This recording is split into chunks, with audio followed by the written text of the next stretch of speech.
Please, kill my stepdad. The words hung in the alley like gun smoke. 5 men in tailored suits and leather jackets turned from the black SUV convoy, their conversations dying mid-sentence. In the pool of flickering streetlight stood a child no older than 8, clutching 7 blood-stained $100 bills in trembling hands. If you're hooked in and want to enjoy this story, go ahead and subscribe, and drop a comment letting me know where you're watching from. It's always amazing to see where everyone's watching. Plus, tomorrow I've got another incredible story lined up, and you definitely don't want to miss it. Alright, back to the story. Marco DeLuca was the first to move. The man known throughout the city as the Wolf knelt slowly, his tattooed hands resting on his knees, bringing himself to eye level with the boy. His crew Vince, Luca, Rico, and Tomas watched in stunned silence. In 20 years of running the DeLuca family, they'd never seen their boss kneel for anyone. "What's your name, son?" Marco's voice was surprisingly gentle. "Eli," the boy whispered, his split lip trembling. "Eli, where did you get these bruises?" The child's good eye, the one that could still fully open, met Marco's gaze with a desperation that cut deeper than any knife. "My stepdad beats me and my mom. Tonight was really bad." Marco's jaw tightened, the only visible sign of the rage building behind his controlled exterior. "Where does this stepdad live?" "The blue house on Willow Street, about 2 miles from here." Eli's voice cracked. "Please, I saved every dollar I could find.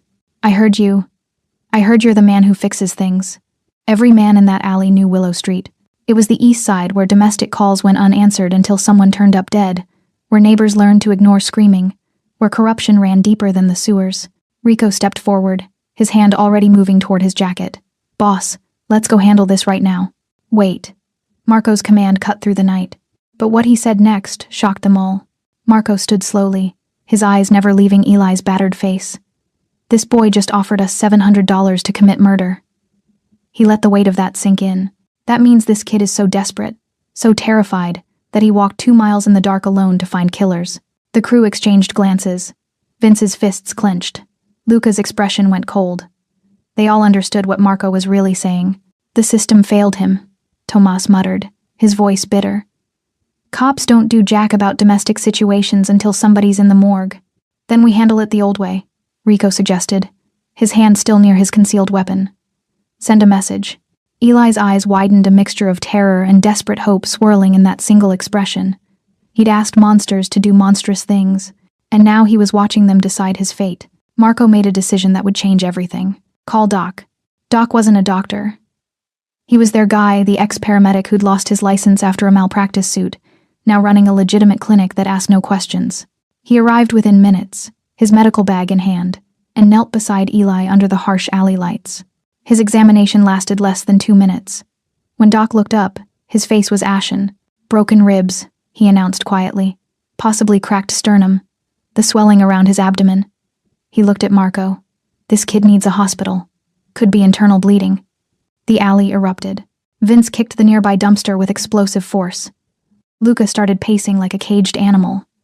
Rico and Tomas exchanged the kind of look that usually preceded someone disappearing. These hardened criminals, men who'd seen and done terrible things, were ready for blood. Eli's stepdad had just sealed his own fate. "Please," Eli sobbed, clutching at Marco's suit jacket with blood-smeared fingers. "Please help my mom," he said. "He said tonight he's going to kill her." That's when they heard the sirens. Everyone tensed. For men with records, with warrants, with secrets buried in shallow graves, police sirens meant one thing: run. But the convoy of red and blue lights screamed past their position, racing eastward toward Willow Street. Luca breathed. Marco's phone buzzed. He answered with a curt, "What?" Then his expression went darker than the night surrounding them. "Shots fired at the Willow Street address," his inside contact reported. Multiple units responding. Eli collapsed to his knees on the oil-stained pavement. No, Mom. Marco caught the boy before he hit the ground completely, his strong arms suddenly gentle. Over Eli's head, he looked at his crew, and they saw something in their boss's eyes they'd rarely witnessed. Not just anger, but purpose. "Get the cars ready," Marco said quietly, lifting Eli into his arms. "We're going to Willow Street." What happened next would break every rule the DeLuca family had carefully maintained. Because Marco DeLuca was about to do something far more dangerous than killing. He was about to save someone. The convoy tore through the city streets like black lightning, engines roaring against the night. In the back seat of the lead SUV, Marco held Eli close, feeling the boy's rapid heartbeat against his chest, a fragile drum of terror and hope. "She's going to be okay," Marco said, though he'd learned long ago never to make promises he couldn't keep. "We're going to make sure of it." Eli looked up at him with that one good eye, and Marco saw himself reflected there, not the crime lord, not the wolf, but something he'd buried years ago. A father who'd failed once, who wouldn't fail again. They arrived at Willow Street to chaos. Police cruisers blocked both ends of the narrow road, their lights painting the neighborhood in strobing red and blue. Ambulances idled near a small house with peeling blue paint. Eli's house. Yellow crime scene tape already cordoned off the property. Neighbors huddled on porches, their faces a mixture of curiosity and practiced indifference. This was the kind of street where people learned not to see too much. "Stay in the car," Marco ordered, but Eli was already pressing against the window, his breath fogging the glass. "That's him," the boy whispered, his voice hollow with recognition. A man stood near the police cars, tall, broad-shouldered, with the confident posture of someone who knew the system. His shirt was torn, a convincing scratch on his cheek, his expression the perfect mask of a concerned husband. Darren Cole, ex-cop, current informant, professional liar. Marco watched him perform for the officers, gesturing animatedly toward the house, shaking his head with practiced sorrow. The cops nodded sympathetically, taking notes. One even patted Darren's shoulder. "He's telling them Mom attacked him," Eli said, his voice breaking. "He always does this. He always makes them believe him." Vince leaned forward from the driver's seat. "Boss, we can't get closer without drawing attention. Half these cops know our faces." Marco's mind worked rapidly, calculating angles. They couldn't approach directly, couldn't be seen. But they also couldn't leave not until they knew Eli's mother was alive.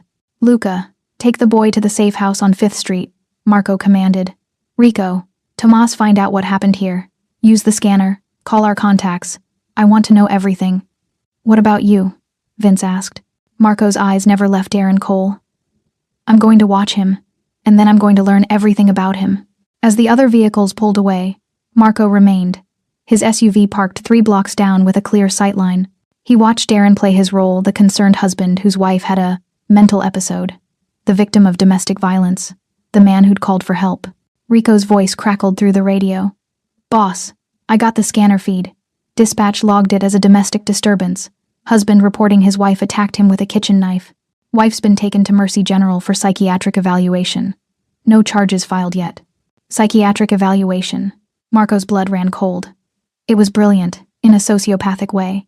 Darren wasn't just covering his abuse, he was building a legal case to have her declared unstable, discredited, unbelievable. "Pull his records," Marco said quietly. "Everything. Employment, financials, associates. I want to know what he had for breakfast 10 years ago." Within the hour, the information started flowing in. Luca, using contacts in the municipal database, pulled Darren's jacket. "Boss, this is interesting. Darren Cole, 42. Decorated officer for 8 years before he retired on a medical pension PTSD from a shooting. Now works as a confidential informant for the district attorney's office." "An informant," Marco repeated slowly, pieces clicking together. "Gets better," Luca continued. "His bank records show deposits that don't match his pension. We're talking 20, 30 grand, at irregular intervals. And boss, one of those payments traces back to the Volkov crew. The Volkov crew, Marco's rivals. Russian mob operating out of the docks, dealing in everything from drugs to weapons to human trafficking," Marco finished aloud. "How did you—" "Because that's what corrupt cops do," Marco said, his voice deadly calm. "They don't just take one payoff. They build empires on the backs of people they're supposed to protect." At the safe house, Eli sat in an oversized chair, looking impossibly small. Doc had bandaged his ribs and given him something for the pain. The boy clutched a glass of water with both hands, his eyes distant. "Is my mom going to die?" he asked when Marco entered. Marco knelt down the second time that night and looked Eli in the eyes. "No," he said firmly. "But your stepdad made a mistake tonight. He left witnesses, he left evidence. And most importantly," Marco's expression hardened with purpose, "he hurt someone I've decided to protect." Eli's lip trembled. "Why are you helping us? We're nobody." Marco thought of his son, of the police raid, of arriving 3 minutes too late to say goodbye. "You're not nobody, Eli. You're somebody who was brave enough to ask for help." Marco stood. "Now get some rest. Tomorrow, we start fixing this." As he walked out, Vince was waiting with a tablet. "Boss, you need to see this." The screen showed a familiar face in an old case file. Detective Howard, the officer who'd led the raid that killed Marco's son Mateo. And there, in the report's fine print, was a signature.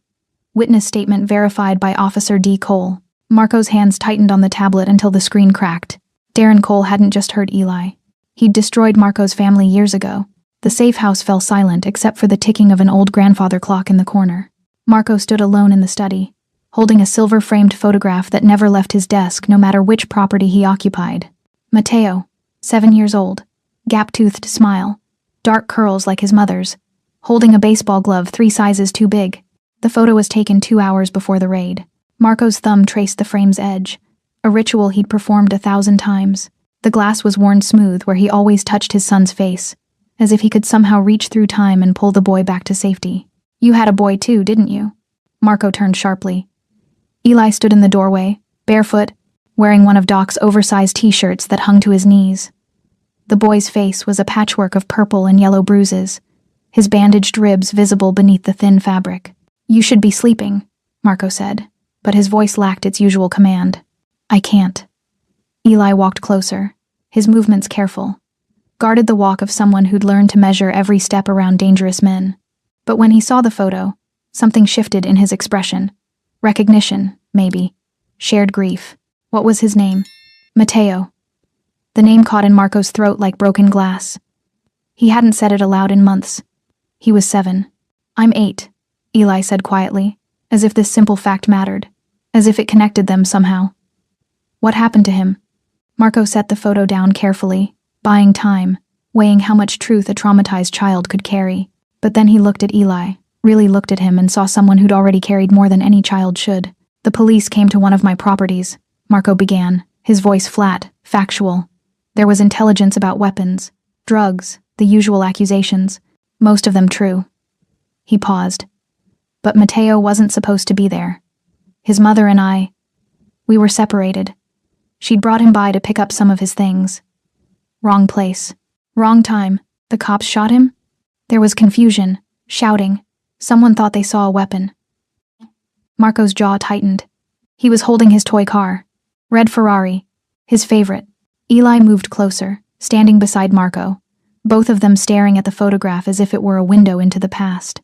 The investigation cleared everyone involved, Marco continued, the bitterness seeping through now. Justified use of force. The detective who led the raid, Howard, he wrote in his report that there were confirmed armed subjects in the building, that they'd followed protocol, that my son's death was tragic but unavoidable. But that was a lie. That was a lie, Marco confirmed, and someone signed off on that lie. Someone verified the witness statements. Someone helped bury the truth. He didn't need to say the name. The weight of it hung between them. Vince knocked softly and entered without waiting for permission, a privilege only his oldest friend had earned. Boss, we've got the full picture now. You need to see this. The tablet screen glowed with police reports, bank statements, and surveillance photos. Vince spread them across the desk like a dealer laying out a fatal hand of cards. Darren Cole isn't just an informant, Vince explained. He's a facilitator. The Volkov crew uses him to move product through police evidence lockup. He also provides them with information on witness protection placements. Marco's blood went cold. Witness protection? Families testifying against organized crime, Vince continued, his expression grim. The Volkovs pay him to leak locations, identities.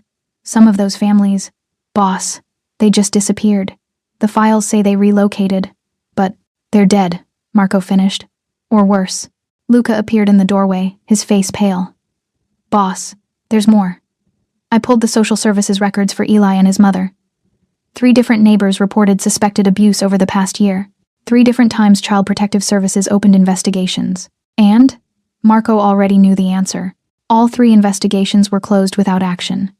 The investigating officer each time noted that Officer Cole, Eli's stepfather, provided character references for the family, said the reports were malicious, filed by neighbors with grudges. Luca's voice shook with barely contained rage. He used his badge to keep people from helping them. Eli had been listening from the corner, his small body rigid. He told Mom nobody would believe her. He said he had friends everywhere. He was right, wasn't he? Marco turned to the boy, and for a moment, saw his own son standing there 7 years old, holding a toy car, seconds from death. He was right, Marco admitted. Until now. He gathered the documents, his mind already constructing a plan that would require precision, patience, and something he rarely allowed himself: faith in a system that had failed him. "We're not killing him," Marco announced, and his crew stirred with surprise. "We're doing something he won't see coming, something worse than death." "What's worse than death?" Eli asked, his voice small but curious. Marco looked at the photograph of Matteo one more time, then turned to face his men with renewed purpose. "We're going to make him face the truth. Every crime, every victim, every lie." His eyes hardened.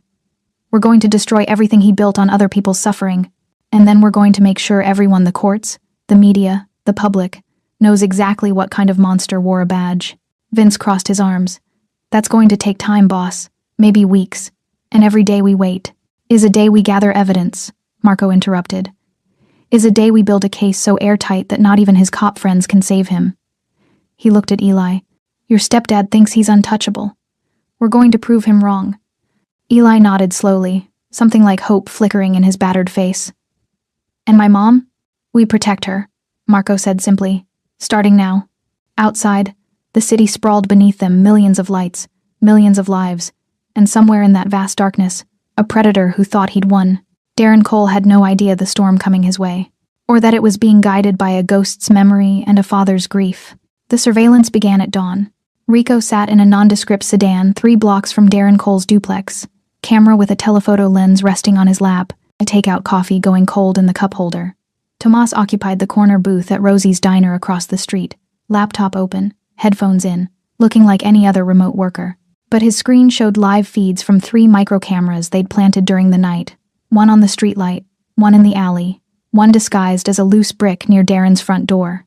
"Targets moving," Rico's voice crackled through the encrypted radio. "Black Dodge Charger, heading south on Main." Marco listened from the safe house, surrounded by monitors displaying feeds, financial records, and a growing web of connections drawn in red marker on a whiteboard. Eli sat nearby at a smaller desk, colored pencils scattered around him, drawing with the focused intensity of a child trying to escape into creation. "Stay on him," Marco ordered, "but keep distance. He's got cop instincts." Over the next 72 hours, a pattern emerged. Darren moved through the city like a shark through dark water, smooth, predatory, always aware of his surroundings. He visited the DA's office twice, spent an hour at a warehouse near the docks, and met with known Volkov associates at a strip club called the Red Room. But he also did something unexpected. He visited Mercy General Hospital every evening at 7 o'clock sharp. "He's checking on her," Luca reported, watching through binoculars from a parking garage across the street. "Goes to the psychiatric ward, talks to the nurses, plays the concerned husband, stays exactly 15 minutes, then leaves." "He's maintaining his cover," Marco said, studying the surveillance photos, making sure everyone sees him as the victim. Vince entered the room with a tablet. "Boss, we got into his phone. Wasn't easy, he changes his passcode daily, but Rico planted a keylogger when he left it charging at the Red Room." He pulled up the screen. Text messages, encrypted calls, the works. "You were right. He's dirty in ways we didn't even imagine." The messages painted a portrait of corruption so deep it made Marco's empire look like a lemonade stand. Darren wasn't just an informant, he was a broker. He sold police intelligence to the Volkovs, provided advance warning of raids, and most damning of all, facilitated the disappearance of witnesses through falsified relocation documents. One message stood out, sent 3 weeks ago. "Package ready for pickup. Location compromised. Usual rate plus 10% for rush. DC." The response? "Confirmed. The family problem solved. You are valuable asset." Marco's hands tightened on the desk edge. "Family problem solved. Clinical. Efficient. Monstrous." "There's more," Vince said quietly, pulling up a PDF. "This is from 8 years ago. Encrypted file on his personal cloud storage. He kept it as insurance, probably. It was a police report. The raid on Marco's property. But this version was different from the official one. This was the original, before Detective Howard had edited it, before the lies had been written into history. In the margins, in Darren Cole's handwriting, Matteo De Luca, age 7, unarmed civilian casualty, no weapon found, recommend incident review. That recommendation had been struck through.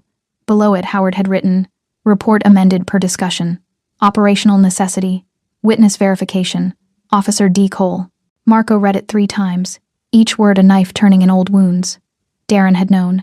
He documented the truth, then helped bury it for Marco checked the next page. A bank statement, $15,000. His son's life, erased for $15,000. Boss? Vince's voice was careful, concerned. You okay? Marco looked up. His expression perfectly calm, the kind of calm that preceded hurricanes. I'm fine. Keep gathering evidence. But he wasn't fine. At the smaller desk, Eli had stopped drawing.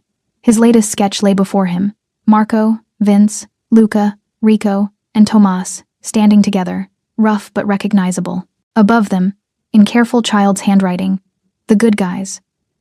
They look scary, Eli said, noticing Marco's attention. But they're protecting us. That makes them heroes, right? Something in Marco's chest cracked. This boy, this broken, hopeful, impossibly brave boy saw monsters as heroes because the real monsters wore badges and wedding rings. Eli, Marco said slowly, what if I told you we're not the good guys? That we've done terrible things? Eli considered this with the seriousness of someone twice his age. My teacher said people aren't all good or all bad.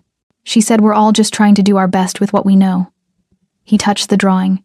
You're trying to help us. That's your best right now. From the mouths of babes, Marco thought. That evening, Darren made a mistake. After his hospital visit, instead of going home, he drove to a motel on the edge of town, the Starlight, a pay-by-the-hour establishment where questions weren't asked. Rico followed at a distance, camera ready. Darren met someone in room 117. A woman, early 30s, nervous body language. The meeting lasted 30 minutes. When she left, she was crying and carrying a manila envelope. Rico got photos of everything. Run facial recognition, Marco ordered. 20 minutes later, they had a name. Jennifer Walsh, age 34, mother of 2. Her husband had been a witness in a federal racketeering case against the Volkovs. 3 months ago, the family entered witness protection. 2 months ago, they vanished. That envelope, Luca said, enhancing the photos. I can see the edge of what looks like photographs, and she's terrified. He's threatening her, Marco realized, showing her what happened to her family, making sure she stays quiet about whatever she knows. This was it, the leverage they needed. A living witness to Darren's crimes, terrified but alive. Find her, Marco commanded. Offer her protection, real protection, and get everything she knows about Darren Cole on record. As his crew mobilized, Marco returned to the whiteboard, adding Jennifer Walsh's name to the growing web. The trap was taking shape, not built on violence, but on truth. Every connection, every transaction, every lie was being documented, verified, archived. Darren Cole thought he'd covered his tracks. He had no idea he was walking into a cage built from his own sins. And the door was about to slam shut. The file landed on Marco's desk at 3 a.m. Luca stood in the doorway, his face drawn with exhaustion, and something else, hesitation. Maybe even fear. In 20 years of working together, Marco had never seen his right-hand man afraid to deliver information. Boss, Luca said quietly, you need to see this, but I want you to sit down first. Marco remained standing. Just tell me. It's about the raid, the one that killed Matteo. Luca opened the folder with careful hands, like he was handling evidence from a crime scene, which, Marco supposed, he was. I pulled the complete investigation file from our source at the archives. Not the public version. The internal affairs file. He spread the documents across the desk. Incident reports, witness statements, internal memos, photographs from the scene. Marco's eyes went immediately to one photo. His warehouse, police tape. A small white sheet, covering something too small to be an adult. His son. Detective Howard led the raid, Luca continued, his voice steady but soft. But the warrant application, the intelligence that justified the no-knock entry, it came from a confidential informant. He placed another document on top. Informant designation. CI 247. Real name redacted in the official report. But Internal Affairs did their due diligence. They documented everything. Luca's finger pointed to a name that had been blacked out in the public version, but remained visible in the IA file. Confidential informant. Darren Cole, badge, Cody 1270. The room tilted. Marco gripped the desk edge, his knuckles white against the dark wood. He provided the intelligence, Marco said slowly, each word costing him. The tip that led to the raid. Flest. It gets worse, boss. Luca pulled out another page, a transcript of a recorded conversation between Howard and Cole, dated 2 days after Matteo's death. Internal Affairs was investigating whether the informant's intel was reliable. This is from their interview. Marco read, his vision narrowing with each line. Howard, your information was good. We found the weapons cache exactly where you said. Cole, And the kid? That's going to be a problem.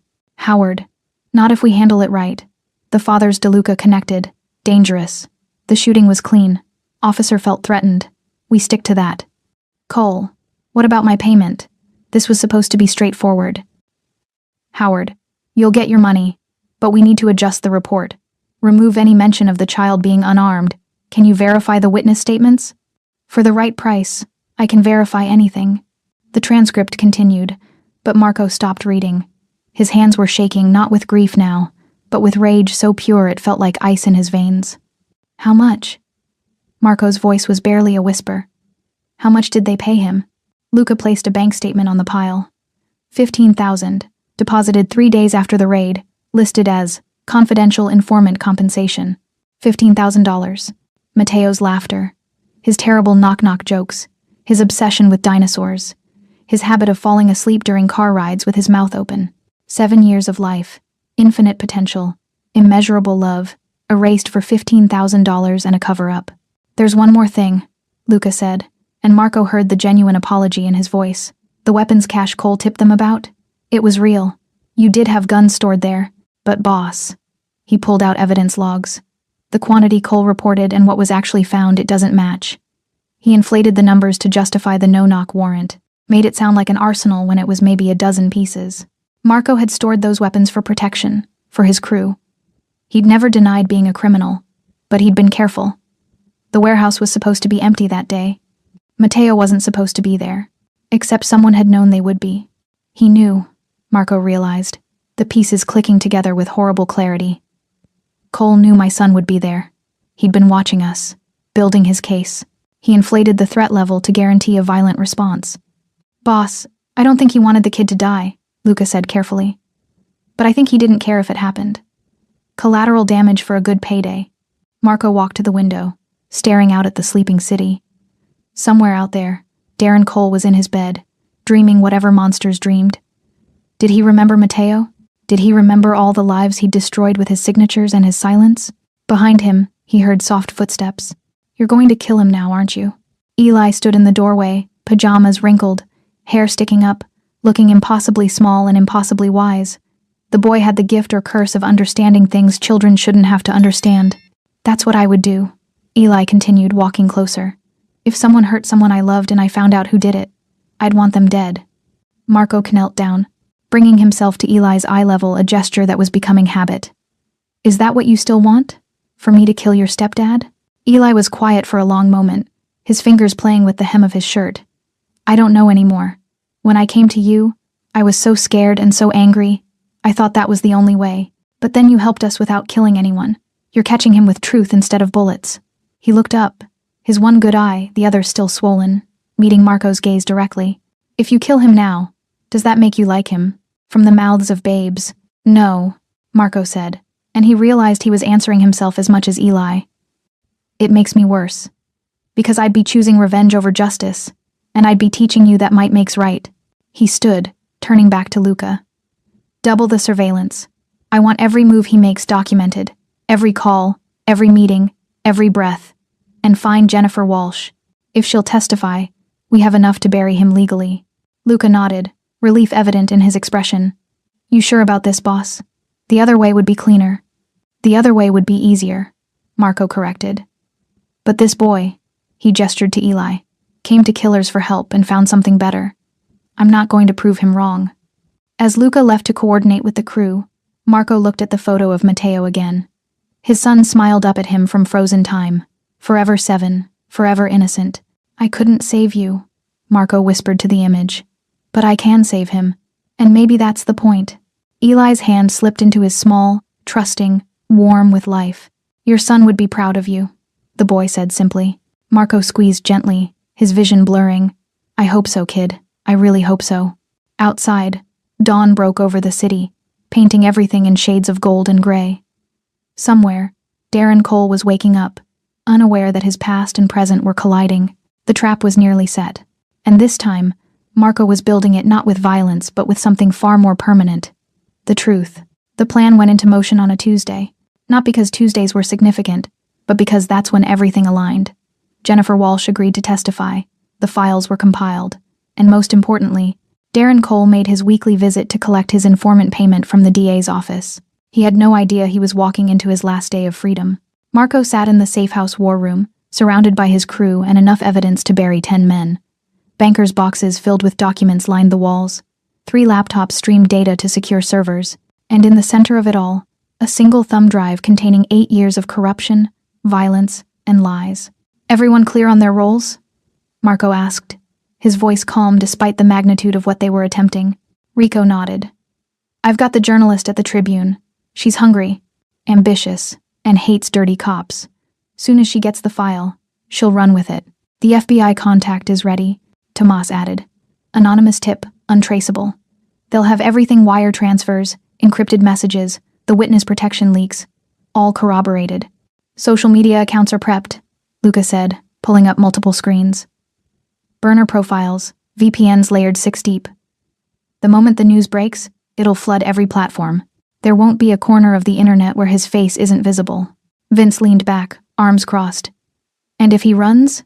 "He won't," Marco said with certainty. "Men like Darren don't run. They think they're untouchable. By the time he realizes what's happening, every exit will be sealed." Eli sat at his usual desk, no longer drawing but watching with intense focus. He'd become their small, silent witness, a reminder of why they were doing this the hard way instead of the easy way. "What about my mom?" Eli asked, the question he asked every morning. "She's safe," Marco assured him. "Tomas has 2 guys outside her hospital room. The moment this breaks, we move her to a private facility under a different name. Darren won't get within a mile of her." At 9:47 a.m., the first domino fell. The Tribune published their front-page story. "Former officer linked to witness protection breaches. Organized crime." By 10:15 a.m., the FBI announced an investigation into corruption within the district attorney's confidential informant program. By 11 a.m., Darren's name was trending on every social media platform. His photo, the one from his decorated police ceremony, shared thousands of times alongside screenshots of damning evidence. By noon, the world knew what Darren Cole was. Marco watched it unfold on the monitors like a carefully orchestrated symphony. Every revelation, every retweet, every news alert was another nail in the coffin. "Boss," Rico said, phone pressed to his ear. "He's moving. Left the DA's office 10 minutes ago, driving erratically. My contact says he walked out in the middle of a meeting. Looked like he'd seen a ghost." "Where's he heading?" "Home. Wait, no. He just turned. He's going toward Mercy General." Marco's blood went cold. "Get there. Now. Do not let him near that hospital." But even as his crew mobilized, Marco knew they might be too late. Darren wasn't stupid. Cornered animals were the most dangerous. And right now, Darren was watching his life disintegrate in real time. He'd need leverage. A hostage. Eli's mother. "Take me with you," Eli said, already standing. "Absolutely not. She's my mom." Tears streamed down the boy's face. "What if he gets to her? What if—" Marco knelt, gripping Eli's shoulders firmly but gently. "Listen to me. Your job is to stay here, where you're safe. My job is to protect your mother. I made you a promise, remember? I keep my promises. But, no buts." Marco's voice softened. "I couldn't save my son, but I can save your mother. Trust me." Eli nodded reluctantly, wiping his eyes with the back of his hand. Marco's phone buzzed Vince, already en route. "Boss, hospital security just called it in." Darren entered through the emergency entrance. "He's got a visitor's badge somehow." "He's still got contacts," Marco realized. Someone inside helping him. He grabbed his jacket and headed for the door, then paused, looking back at Eli. The boy stood surrounded by evidence of his stepfather's crimes. A small figure in a room full of monsters' work. "Doc," Marco called. "Stay with him. Nobody comes through that door but us." The drive to Mercy General took 12 minutes that felt like 12 hours. Marco's mind raced through scenarios, contingencies, worst-case outcomes. He'd built his empire on control, on always being 3 moves ahead. But this was different. This involved innocence, hospitals, too many witnesses.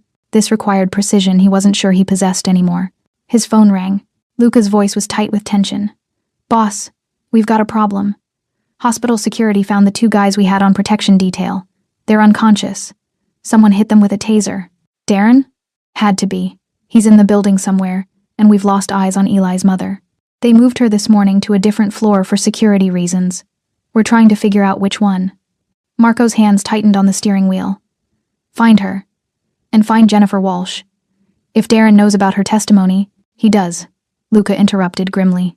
Her story just went live on 3 major networks. Boss, if he gets to her, he won't. Where is she? Safe house in Queens.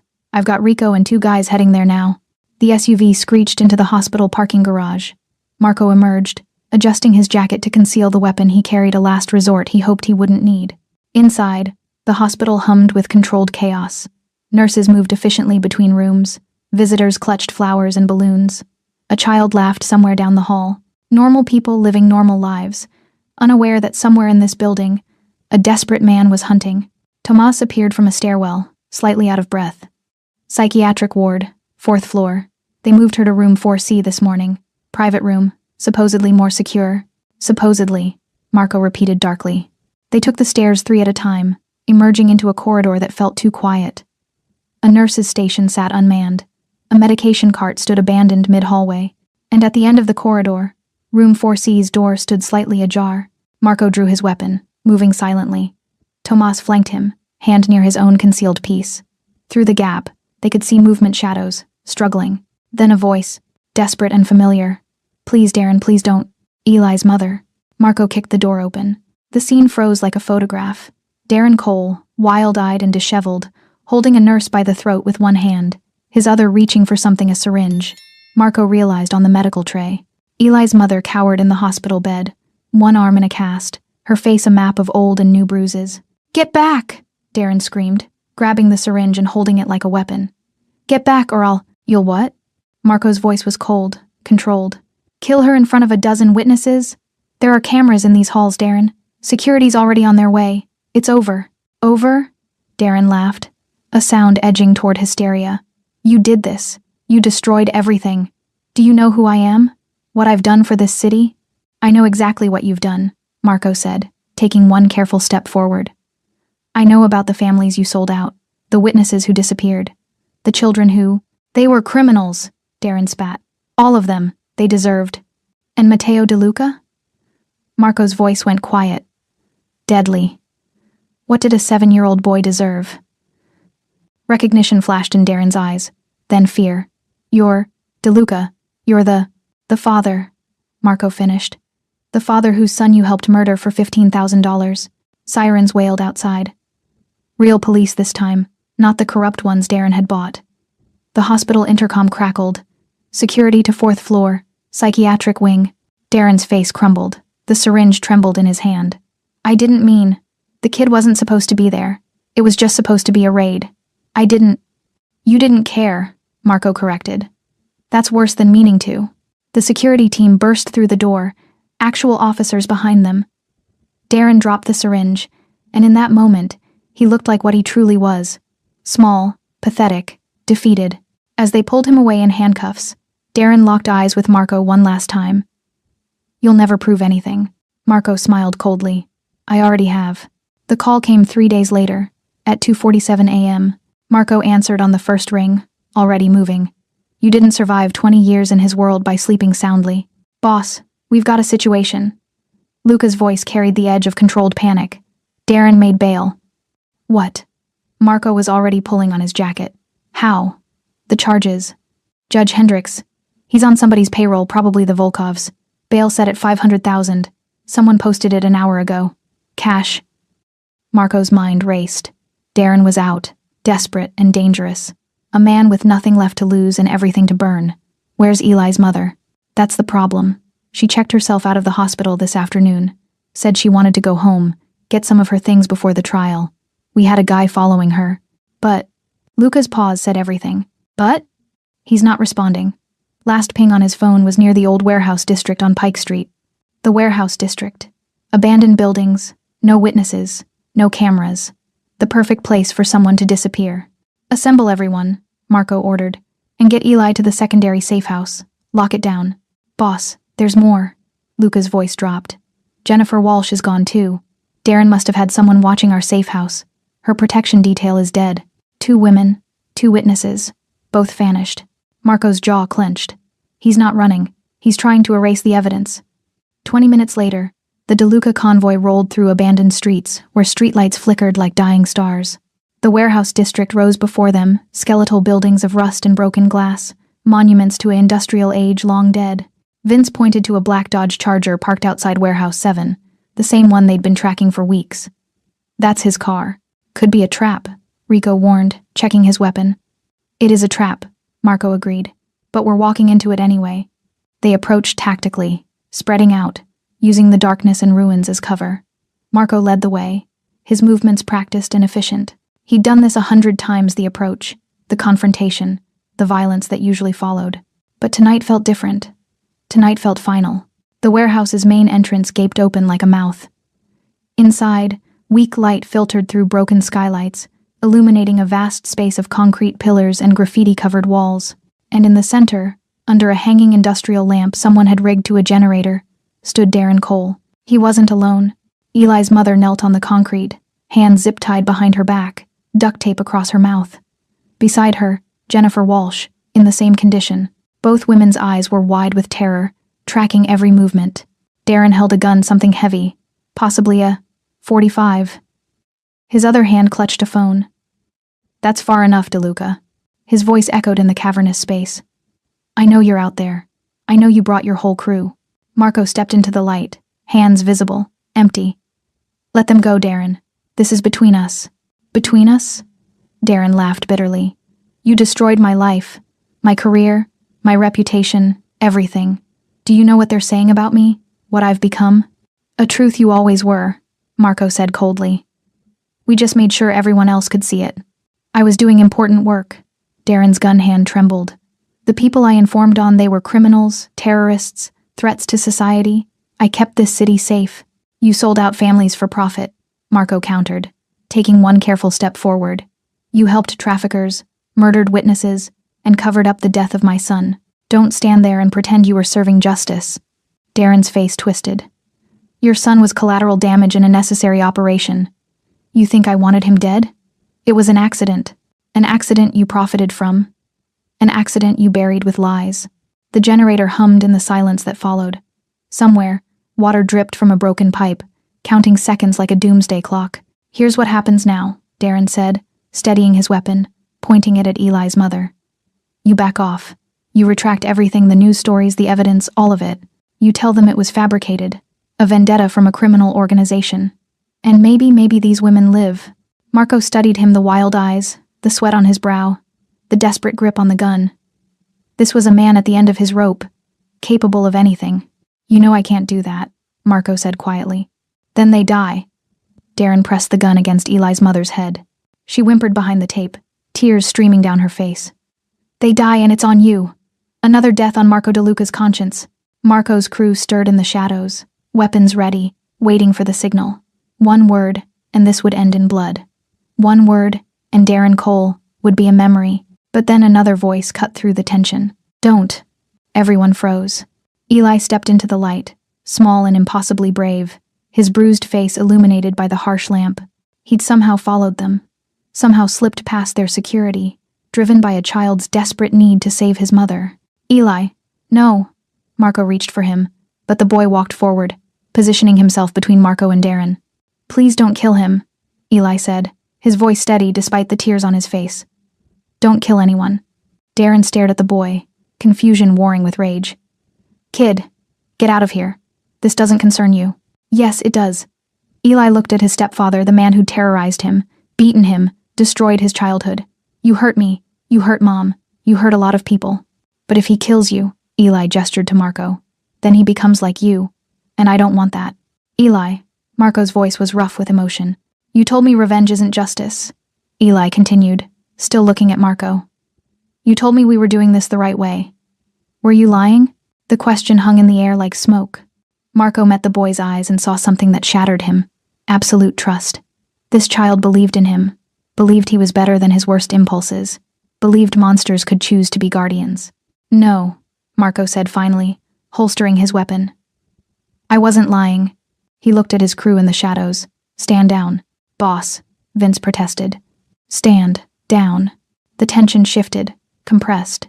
Darren's eyes darted between Marco and Eli, trying to understand this new dynamic, this unexpected mercy. You're really not going to kill me? Darren's voice was almost childlike in its disbelief.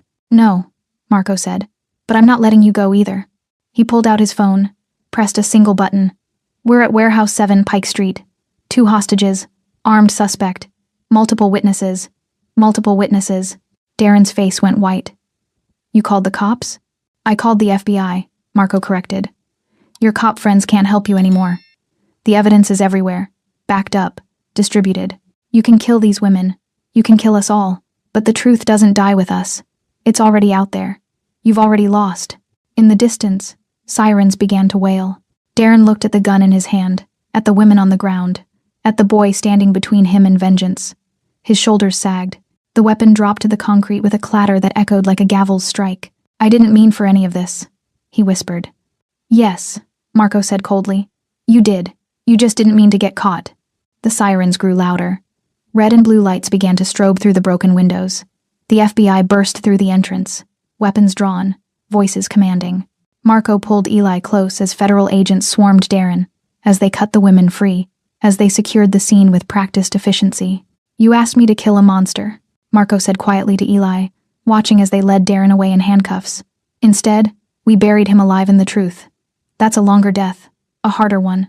Eli's mother ran to them, sobbing, pulling her son into her arms. "Thank you," she gasped to Marco. Thank you. Marco nodded, stepping back. This wasn't his moment. This was theirs. As the FBI processed the scene, Vince approached. "Boss, we should go. Before they start asking questions we don't want to answer." Marco took one last look at Eli, safe in his mother's embrace, and felt something he hadn't felt in 8 years. Peace. Not redemption, not forgiveness, but maybe, just maybe, a step toward both. The safe house felt different in the aftermath, quieter, heavier, like the air itself carried the weight of what they'd chosen not to do. Marco's crew gathered in the main room as dawn broke through the windows. They looked like soldiers after a long campaign, worn, uncertain, questioning the victory they'd won without firing a shot. Rico broke the silence first. "We should have finished him." He stood by the window, arms crossed. "All that evidence, all that planning, and we just handed him to the feds?" "Boss, men like Darren don't stay locked up." "He's right," Tomas added. "We had him. 1 bullet, problem solved. That's how we've always handled problems." "You think I made a mistake," Marco said quietly. "I think you made a choice," Luca replied carefully. "But that choice put us at risk. Darren knows who we are. When he gets a lawyer, we could all go down." Marco walked to the whiteboard, still covered in their web of evidence. He stared at Darren Cole's photograph in the center, surrounded by crimes, victims, lies. "You're right," he said finally. "Killing him would have been cleaner. Safer. It's what we do, what we've always done." He turned to face his crew. "But there was a child watching. A child who came to us asking for murder and instead found something different. Better?" Rico scoffed. "Boss, we're criminals. We've killed, stolen, destroyed. That kid saw monsters playing hero for a few weeks. That doesn't change what we are." "No," Marco agreed. "It doesn't change what we were, but it might change what we become." Doc spoke up from the corner. "I've been with this crew 15 years. I've seen us do things I'm not proud of. But last night, we saved 2 women and a child without spilling blood. We used the system instead of bypassing it. That's not weakness. That's evolution." Marco's phone buzzed. A text from his federal contact. "Darren Cole officially charged with racketeering, witness tampering, conspiracy to commit murder, no bail, trial in 90 days. You're clear." He showed the message to his crew. "We're clear. Darren's locked up in federal. No bail, no connections. And every news outlet is covering his trial. He's too visible to disappear." A knock at the door interrupted them. Doc checked the monitor. "It's the kid." Eli entered, holding his mother's hand. She looked fragile, but her eyes were clear, alive with hope. "We're leaving for the relocation program this afternoon," she said quietly. "New names, new city. I wanted to thank you before we go." Eli stepped forward and wrapped his arms around Marco's waist in a fierce hug. "You wanted me to kill a monster," Marco said quietly. "Instead, we buried him alive." Eli looked up. "You didn't just save us. You saved yourself too. You could have been like him, someone who hurts people and doesn't care. But you chose different." Marco knelt one last time, bringing himself to the child's eye level. "Where you're going, you'll be safe. But Eli," his voice grew serious, "if anyone ever hurts you again, if you ever need help, He pressed a card into the boy's hand. A phone number, nothing else. You call, and I'll come, no matter where you are. Eli clutched the card like a talisman, hugged Marco again, then returned to his mother's side. As they left, the safe house felt emptier. The mission was over. The boy was safe. The monster was caged. So what now? Tomas asked. Business as usual? Marco looked at each of them, these men who'd built an empire with him. No. New rules. No kids, no families, no civilians. We stick to what we know. But the stuff Darren did, the exploitation, the trafficking, we don't touch it. And if we see it, we stop it. Rico laughed bitterly. Now we're vigilantes? Maybe not, Marco admitted. But it's necessary. Because that boy was right, we can choose to be different. Not saints, not heroes, just less monstrous. As his crew filtered out, Marco remained behind, staring at the whiteboard one last time. He picked up the marker and wrote 4 words beneath Darren Cole's photo. Sometimes mercy is stronger. It wasn't redemption, but maybe it was a start. 3 weeks after Darren Cole's arrest, the city couldn't stop talking about the case. Every news channel ran updates. Every podcast dissected the evidence. They called the mysterious source, who'd exposed everything, the ghost of the alleys. Marco watched the coverage from his penthouse office, a bitter smile on his face. If they only knew the ghost was a crime lord who'd spent 20 years building the kind of empire he'd just helped destroy. You're trending again, Luca announced, walking in with a tablet. Number 3 nationwide. They're making t-shirts, boss. The ghost merchandise. Marco scrolled through endless posts. People calling him a hero. Conspiracy theorists insisting he was CIA, FBI, foreign intelligence. None imagining he was simply a father who'd found a second chance. The Volkov crew is getting nervous, Vince reported. They lost their inside man. Their witness protection hits dried up. They're scrambling. Good, Marco said. Let them scramble. They're also asking questions about who took down their asset. Some are sniffing around our territory. Marco closed the tablet. Let them connect the dots. By the time they figure it out, Darren's trial will be over. Everything will be public record. The trial had become a media spectacle. Federal prosecutors paraded witness after witness: Jennifer Walsh, Detective Howard, who'd taken a plea deal, even some of Darren's old colleagues. Eli's mother testified too, though her identity remained protected. And through it all, Darren Cole sat at the defense table, his lawyers fighting a battle already lost. Verdicts expected next week, Tomas said. Prosecutions calling it one of the most clear-cut corruption cases in state history. Sentencing? Doc asked. Minimum 25 years, maximum life. Hildy in prison. Marco's phone rang, unknown number. Yes? Mr. DeLuca? A woman's voice. Professional. This is Agent Sarah Chen, FBI. I wanted to thank you personally. Marco put the phone on speaker. I'm not sure what you're thanking me for, Agent Chen. A soft laugh. I'm sure it's purely coincidental that Darren Cole's victims were under surveillance by your organization before his arrest. If we were under surveillance, you'd be arresting me, not thanking me. True. But Mr. DeLuca, I'll be direct. I know what you are. I've had a file on you for 5 years. But what you did with Darren Cole, that bought you something. Respect. And time. Not immunity, never that. But acknowledgement that maybe, occasionally, criminals can serve justice when the system fails. Her voice hardened. Don't make me regret this call. Wouldn't dream of it, Agent Chen. She hung up. Well, Vince said. That was either great news or the worst trap ever. Both probably, Marco agreed. She's watching but not moving, which means we stay cleaner than we've been. A week later, the verdict. Guilty, on all counts. Darren Cole was sentenced to 45 years in a federal supermax facility. No parole. Just decades of concrete and silence. That night, Marco visited the alley where it had all started. He stood alone, letting the city's noise wash over him, thinking about choices and consequences. His phone buzzed. Unknown number. Thank you for saving my mom. Thank you for being different. Eli. Safe. Relocated. Starting over. Marco typed back. Stay safe, kid. Stay strong. Remember, you saved us as much as we saved you. He sent it, then deleted the conversation.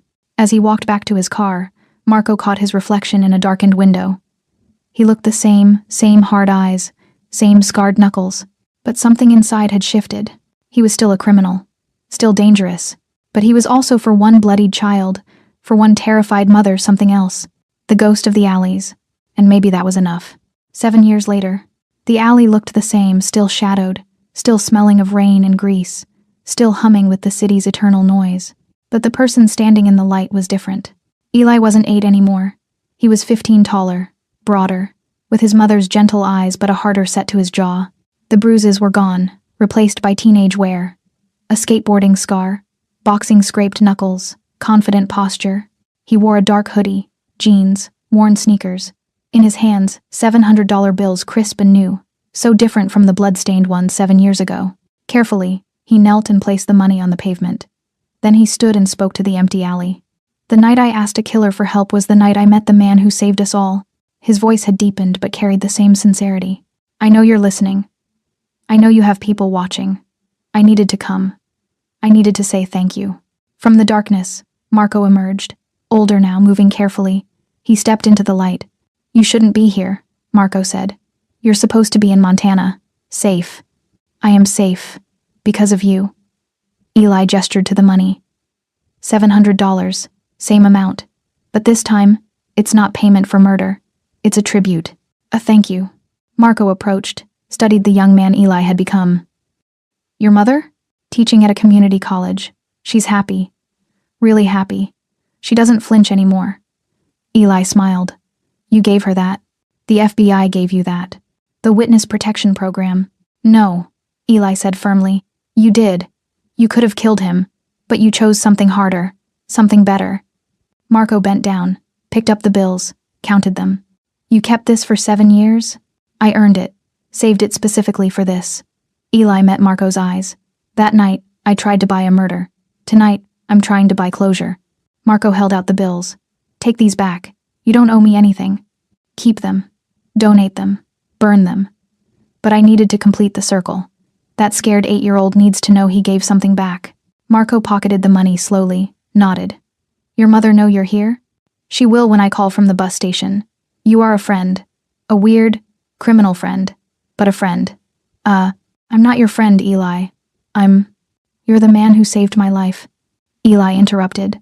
Who showed me that people aren't just one thing. That mercy isn't weakness. That the world isn't just monsters and victims. Marco was quiet, walls threatening to crumble under this teenager's gratitude. What are you going to do? He asked finally. With your new life. What's the plan? Eli straightened. Law school. I want to be a prosecutor. Want to put away people like Darren. It's a good plan, Marco said. The system needs people who understand what failure looks like. Eli stepped forward, extended his hand. Thank you, Mr. DeLuca. For everything you did. For everything you didn't do. For showing me that choosing mercy isn't choosing weakness. Marco shook his hand, firm, confident, equals. Stay clean, kid. And if you become a prosecutor, I'll remember that not all criminals are monsters. Eli finished. And not all heroes wear badges. As Eli turned to leave, Marco called after him. That night, you know what I should have said? That a life is worth more than money. That revenge destroys the person seeking it. Marco smiled slightly. But I didn't know that yet. You taught me. Eli's eyes glistened. He nodded once, then disappeared into the city. Marco remained alone, the $700 heavy in his pocket. From his phone, he messaged his crew. New rule. We look for more Ellis. Kids caught in bad situations. We help them the right way. Anonymous tips. Protection. When we need to be the ghost, we will be. Response came quickly. Agreement. Commitment. Purpose. Marco whispered to the empty alley. Sometimes the hardest hit is the one you don't throw. He walked away, the city swallowing him whole. The ghost had served his purpose. Now the man could learn to live without him. Thanks for sticking with this story till the end. If you enjoyed it, you're going to love the next one. It's packed with unexpected turns and heartfelt moments. Click the image on your screen to keep the journey going, and make sure to hit subscribe for more amazing stories. Drop a comment and rate this story from 1 to 10. I can't wait to see what you think.